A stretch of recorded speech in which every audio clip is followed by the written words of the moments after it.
Alright, hello everyone, it is Nigel here, and I have got another wrestling review for you guys.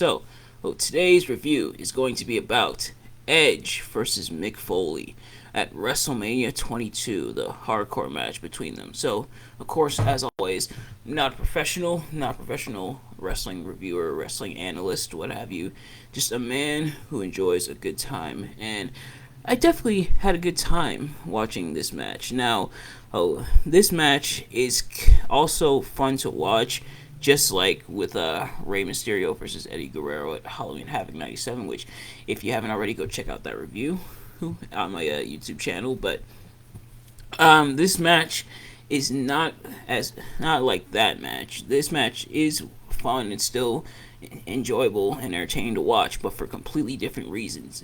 The reason that you enjoy watching, of course, Ray versus Eddie at Halloween Havoc '97 is because the beautiful maneuver, there's the high-flying, fast-paced offense and everything like that.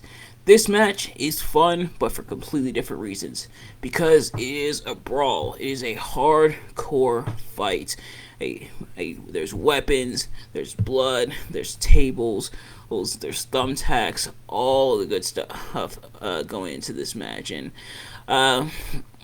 definitely career-defining moment, and not just for Edge, but also for Mick Foley, who, even though he's still well into his career at this point, definitely he defined himself even further with this match. So, let's get into it. We're going to get into what I like and what I dislike about the match. So, what I liked about the match is, like I said, it was a brawl between the two. It definitely felt like a fight. You know, the big fight feel did this match have. Both men hit each other with almost everything that wasn't nailed down. There was the baseball bat. There was, of course, the barbed wire baseball bat, or Barbie, as Mick Foley called it. There was the barbed wire Mr. Sacco. There was thumbtacks. There was flaming table at that.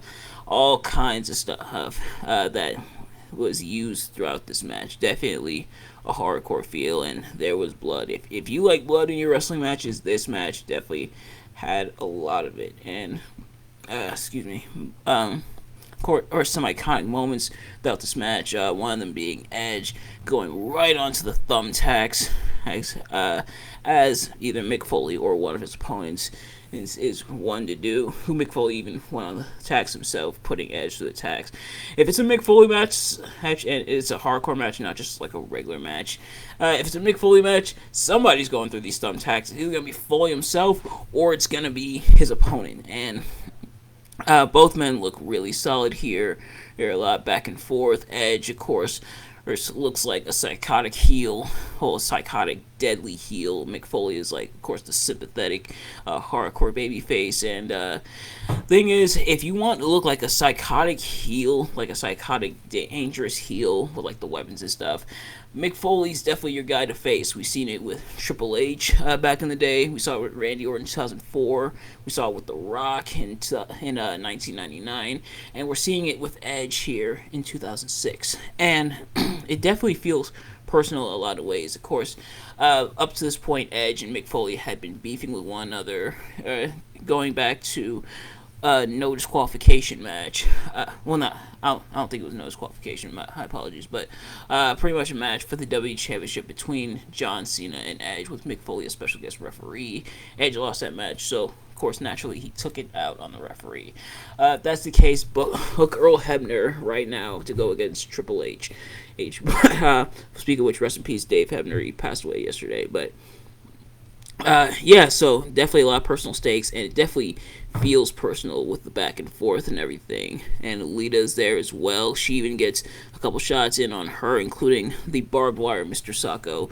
Goes straight to the mouth, so props to Lita for taking that, and props to Edge for taking that, and honestly, props to all three other people for taking that type of offense. There's a reason I'm never going to become a wrestler, and this is partially because of it.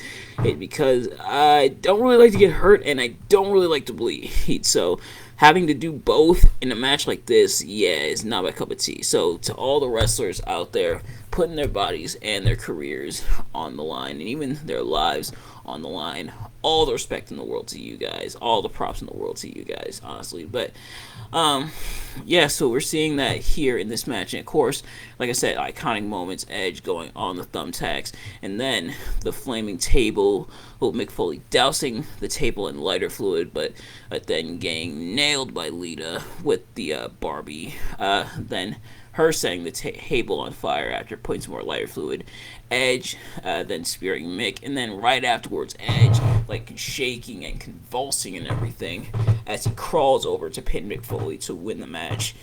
My goodness, what a spectacle to see, and definitely what a sight to see. He, like I said, can't do it. I definitely can't do it. But both men went through a lot of pain, a lot of punishment in this match.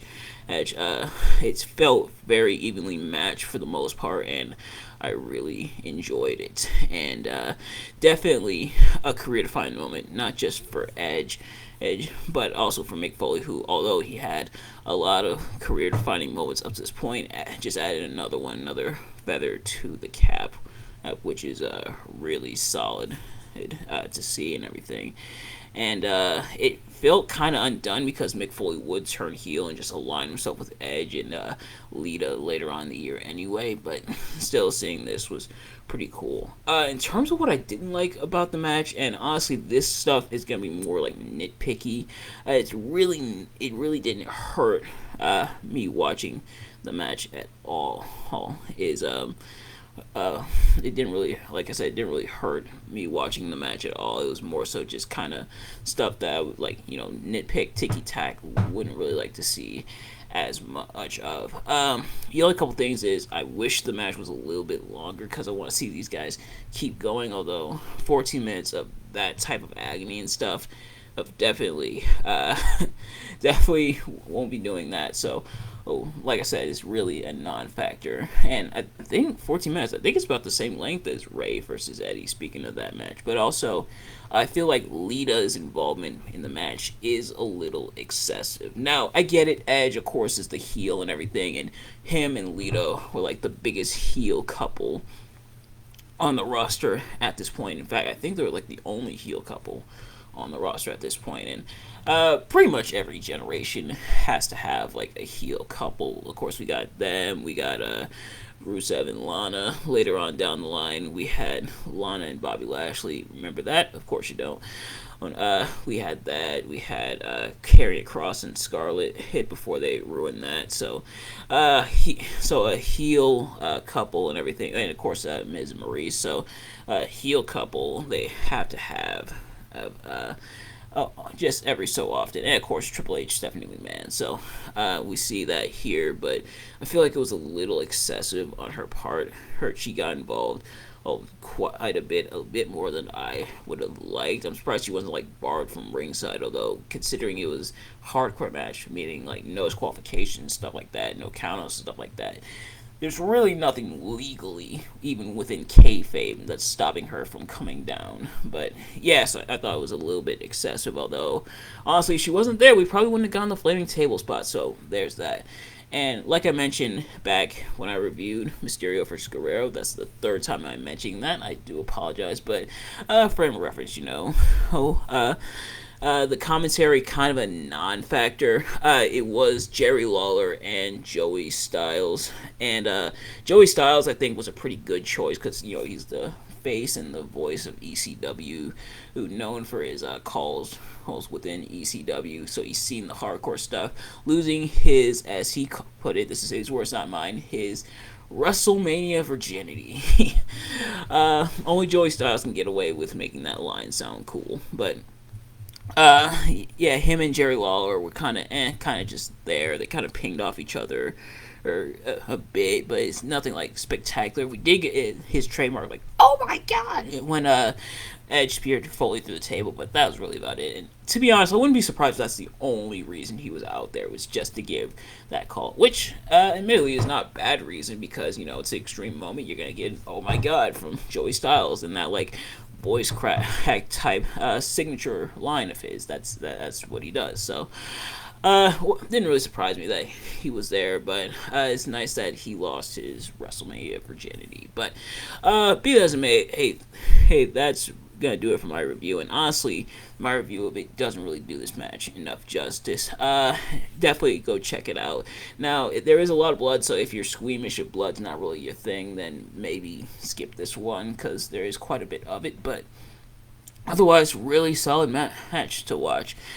So thank you all so much. I hope you liked my review and everything. I hope you enjoyed. If you did, please like, comment, subscribe, all that good stuff. Of course, Najixie's Tales from Labyrinth is going to be happening later on tonight at 11. And System Shock Radio is going to be happening tomorrow at 1. And these are going to be when I go live and everything. So Tales from Labyrinth is going to be live on my Instagram page, the Nigelverse on Instagram. So if you haven't already, go follow that. And then System Shock Radio is going to be live on Facebook at 1. So stay tuned for that. And and in terms of what we're doing for the rest of the week when it comes to YouTube, obviously, of course, we do the reviews and stuff. In terms of wrestling reviews, what I want to look at this week, I'm not entirely sure yet. Because we are coming towards the end of the month, I do want to do my crime analysis. I may do it either this upcoming week or next week, so stay tuned for that. But other than that, thanks for watching, and I will see you guys later. Peace.